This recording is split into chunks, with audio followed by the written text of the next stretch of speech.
नमस्कार मित्रांनो, मुरंबा या मालिकेत उद्याच्या भागात असं दाखवलं आहे की आरूला तारा तुटताना दिसलेला असतो आणि ती पप्पांना म्हणत असते, पप्पा मला तारा तुटताना दिसला आहे आणि तुम्ही म्हणला आहे की तो पलीकडे पडला आहे, डोंगराच्या पलीकडे पाचगणी आहे. तर आपली आई पाचगणीमध्ये आली आहे, चला ना आपण पाचगणीला जाऊ.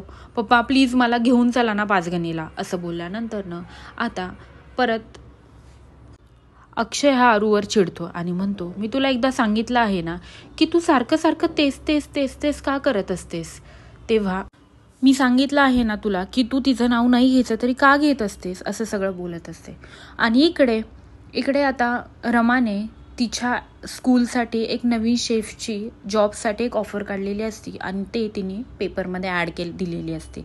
आणि ती विचारत असते की कोणी कॉन्टॅक्ट केला आहे का नवीन शेफबद्दल, हे सगळं ती विचारत असते. आणि हे जी काही तिने ॲड दिलेली असते पेपरला ती नेमकं अक्षय वाचतो की पाचगणीमध्ये एक शेफ हवा आहे.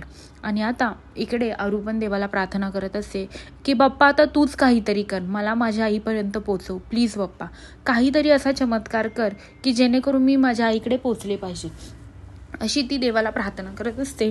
तेव्हा आता गणपतीने पण मे बी तिचं ऐकलं असावं, त्यामुळेच अशी ॲडव्हर्टाईज आता पेपरला आलेली असते आणि तिथे रमाच असते त्या शाळेची मेन करता. तर आता आरूची ही जी काही इच्छा असती पाचगणीला जायची ती बाप्पा पूर्ण करेल का. आणि इकडे आता अक्षयने पण पेपरमधली ॲड पाहिलेली असती शेफची आणि अक्षयला आता हातात एक पण जॉब नसतो. त्यामुळे अक्षय म्हणतो की आता मला ह्या स्कूलमध्ये जावंच लागेल. आणि आता आरूची जी काही प्रबळ इच्छा होती की आपण पाचगणीला जायचं, तिची ही जी इच्छा आहे ती पण पूर्ण होईल. नियती मला पाचगणीला घेऊन चालली आहे आणि मी ह्या जॉबसाठी ॲप्लाय करणार आहे. आता अक्षय जिथे रमा आहे तिथल्याच शेफसाठी ती ॲप्लाय करणार आहे. आता रमा आणि अक्षय समोरासमोर आल्यानंतर अक्षयला सगळं सत्य कळेल का, अक्षय सगळ्या गोष्टी समजून घेईल का, हे पाहण्यासाठी विसरू नका मुरंबा आणि माझ्या चॅनलला लवकरात लवकर सबस्क्राईब करा. धन्यवाद.